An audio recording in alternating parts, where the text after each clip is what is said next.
notre pays, pour ceux qui débarquent, est confronté à une toute petite crise politique, même si les contacts entre les partis de l'Orange Bleu et l'Explorateur se multiplient. Ils se sont encore vus hier soir jusqu'à 4 h du matin et sans faire la fête. 110 jours sans gouvernement, une situation dont on parle bien entendu sur Internet, comme on va le voir tout de suite avec Damien. Alors ça discute de plus en plus sur les blogs. Déjà, Internet en soi est un mode d'expression qui est très prisé. La liberté d'expression sur Internet est presque totale.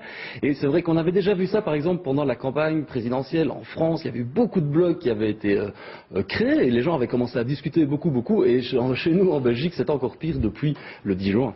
Et chez nous, ça discute d'autant plus qu'il n'y a pas encore de décision qui est prise. Oui, les gens se demandent à quelle sauce ils vont être mangés, évidemment. Ça discute beaucoup, les propositions, les programmes, les derniers événements d'actualité sont débattus, discourus sur les blogs, à tel point qu'il y a des nouveaux blogs qui se créent. Au milieu de l'été, comme ça, on en a vu un qui était assez impressionnant et qui a été lancé par un blogueur. Alors, ce blog, c'est orangebleu.info. .info, c'est bien ça.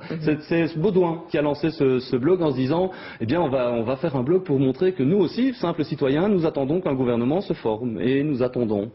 Et nous attendons encore. Nous attendons donc toujours. Voilà. C'est un lieu de discussion avant tout. C'est un vrai lieu de discussion qui est ouvert à tout le monde. N'importe qui peut écrire ce qu'il pense sur la situation actuelle ici en Belgique, la crise politique, aussi bien en français qu'en néerlandais. Et ça, c'était important, c'était un souhait de la part de Baudouin et des autres blogueurs, c'est d'ouvrir ça à tous les vents pour pouvoir vraiment discuter et faire ça aussi avec un petit peu d'humour. Avec des propos pas extrémistes, ça va, il n'y a pas trop de dérives? Eh bien, manifestement, c'est pas le cas. On pouvait s'y attendre, parce que quand on laisse les portes grandes ouvertes, on s'attend à ce que certains aigris viennent pourrir un petit peu la situation. Eh bien non, il y a beaucoup de respect, et ça c'est très intéressant à voir.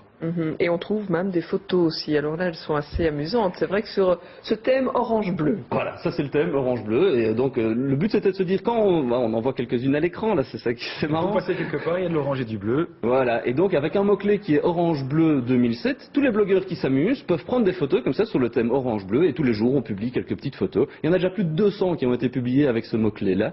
Ça permet de, ça c'est un petit bateau qui s'appelle l'Espérance, tiens. Et on trouve même maintenant sur Internet aussi des t-shirts où il est marqué c'est pas qu'on est pressé, mais 3 petits points, donc aux couleurs. Il y a des pétitions aussi qui circulent sur le net, et pas que ça. Oui, il y a eu une pétition d'ailleurs qui a recueilli plus de 80 000 signatures. Il y en a eu d'autres pour l'Union de la Belgique. Il y a aussi toute une série de mouvements qui sont lancés comme ça, très spontanément, sur ce qu'on appelle des réseaux sociaux. MySpace, par exemple, c'est un réseau qui permet de partager ses préférences musicales. Eh bien, les blogueurs se sont amusés à changer leurs portraits, leurs petites photos, avec justement, on peut le voir, ce sont les drapeaux belges qui sont mis à la place. Alors, autre phénomène aussi, c'est que les politiques s'intéressent et se rendent compte que le blog est important dans leur campagne quelque part. Oui, de nouveau, on l'avait vu en France, surtout aux États-Unis aussi pendant les campagnes présidentielles. Eh bien, en Belgique, les blogueurs politiques commencent à